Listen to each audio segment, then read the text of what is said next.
नमस्कार, मैं हूं रितेश वर्मा। इन खबर के YouTube चैनल पर आपका स्वागत है। हमारे साथ मौजूद हैं महिमा जैन, जो प्राक्स एडवाइजर्स प्राइवेट लिमिटेड की एसोसिएट डायरेक्टर हैं, टैक्स एक्सपर्ट हैं। महिमा जी, पीयूष गोयल ने आज जो अंतरिम बजट पेश किया है उसमें सस्ता मकान बनाने वालों के लिए कुछ ऐलान हुआ है। वो ऐलान क्या है, उसे आप हमारे दर्शकों को बताएं। जी, ये ऐलान पहले भी करा गया। जो सस्ता मकान अफोर्डेबल हाउसिंग स्कीम लेकर के आए थे मोदी जी, उसके तहत जो सस्ता मकान बनाने वाले लोग हैं, जो डेवलपर्स हैं, जो बिल्डर्स हैं, जी, उनको एक डिडक्शन मिला कि अगर आप ये बनाते हैं और इस बिज़नेस से जितना भी आप कमाते हैं, प्रॉफिट जो आपको होता है, उसका पूरा एग्जेम्पशन आपको मिलेगा। लेकिन ये प्रोजेक्ट रजिस्टर कराने की सुविधा केवल 31 मार्च 2019 तक की थी कि अगर आपने इस प्रोजेक्ट को रजिस्टर 2019 तक करा लिया है और कुछ कंडीशंस रखी उन्होंने कि 3 साल तक कंप्लीट हो जाना चाहिए, तो आपको पूरा 100% प्रॉफिट एग्जेम्प्ट रहेगा, कोई टैक्स नहीं देना। किस सेक्शन में ये एग्जेम्पशंस का फायदा मिलेगा? 80IBA सेक्शन है इनकम टैक्स का, जिसके अंदर ये डिडक्शन उनको अलाउ हुआ।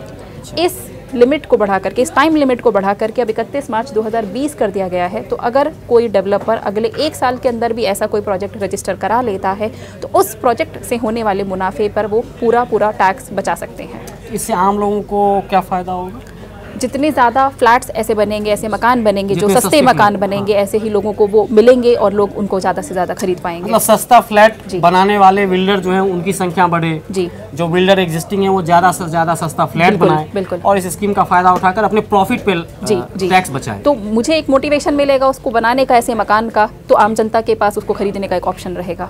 वैसे भी रियलिटी सेक्टर में इस समय बहुत स्लम्प है। लोग बता रहे हैं कि जो सर्किल रेट से उससे सस्ते में मकान बेचने पड़ रहे हैं लोगों को। जी। तो आपको लगता है कि इससे रियल एस्टेट में कुछ बूस्ट आएगा? कुछ जी, बिल्कुल निश्चित तौर पे हो सकता है कि अगले 1 साल में हम इसकी वजह से देखें कि कुछ बूस्ट आता है, लेकिन ये केवल लिमिटेड है सस्ते मकान को लेकर के, तो इसका इम्पैक्ट शायद महंगे मकानों पे आना थोड़ा मुश्किल है। लेकिन इसका कुछ तो फायदा आएगा, एटलीस्ट लोअर वर्ग के जो लोग हैं उनको कुछ फ़ायदा हो सकता है। तो आप बताइए कि मोदी जी के इस बजट में जी होम लोन वालों के लिए कुछ था या नहीं था? जो जिन लोगों ने होम लोन ले रखा है उन लोगों के लिए? जी, होम लोन लेने वालों के लिए डायरेक्टली तो उन्होंने कुछ नहीं दिया, लेकिन एक और जो बेनिफिट उन्होंने दिया था कि एक कैपिटल गेन लगता है जब हम कोई अपना मकान बेचते हैं, उससे जो फ़ायदा हमको होता है, शेयर भी शायद और ऐसी सारी चीज़ें होती हैं जिनके ऊपर कैपिटल गेन नाम का एक टैक्स लगता है, जो कि इनकम टैक्स का ही पार्ट होता है कि जब हमने कोई अपना एसेट बेचा, उससे जो फ़ायदा हमको मिला उसके ऊपर एक टैक्स लगता है। उसमें अगर हमने कोई रेजिडेंशियल हाउस बेचा है, उसको बेचने के बाद अगर हम उसको बचाना चाहते हैं टैक्स को, या हमें कोई दूसरा मकान खरीदना है, तो उस को बेचने वाले पैसे को अगर हम एक नए मकान के अंदर इन्वेस्ट कर देते हैं तो हमें उसका बेनिफिट मिलता था। उसको उन्होंने समझा कि कई बार ऐसा होता है कि आप एक बड़ा मकान बेचते हैं, आजकल लोग अलग अलग रहना पसंद करते हैं, 2 बेटे हो गए हैं तो दोनों बेटे अलग रहना पसंद करते हैं, तो एक जो पुश्तैनी प्रॉपर्टी होती है उसको बेच दिया जाता है और छोटे छोटे मकान ले लिए जाते हैं। तो उन्होंने कहा कि अगर उसका पैसा आपने 2 मकानों में भी इन्वेस्ट करा है तो भी आपको वो डिडक्शन मिल जाएगा। आपने मुंबई वाली कहानी सुनाई थी कि हम मुंबई में रहते हैं, वहाँ ऐसा हम देखते हैं छोटे मकान हैं और परिवार बड़ा होने पे दिक्कत होती है। एक मकान से 2 मकान में शिफ्ट करने में लोगों को ये दिक्कत होती है, तो कैपिटल गेन का फायदा ऐसे केस मिलेगा। तो कैपिटल गेन पे बात हो गई, और रियल एस्टेट में जो मोदी सरकार की कोशिश है कि जो सस्ते मकान बनाने वाले बिल्डर्स हैं उनको एक फ़ायदा मिले, जिससे ज़्यादा संख्या में सस्ते मकान बने, ज़्यादा लोगों के घर के सपने पूरे हों।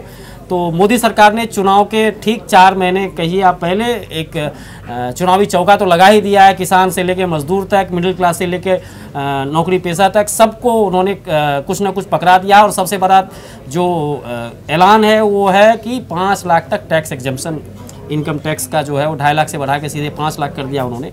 तो हमारे साथ महिमा जी बनी हुई है और आपको बजट के जो भी वो आंकड़े, जो घोषणा है जो आपके काम की, वो बताते रहेंगे हम आगे। दूसरे वीडियो में आप हमारे चैनल को सब्सक्राइब करें, घंटी बजाएं।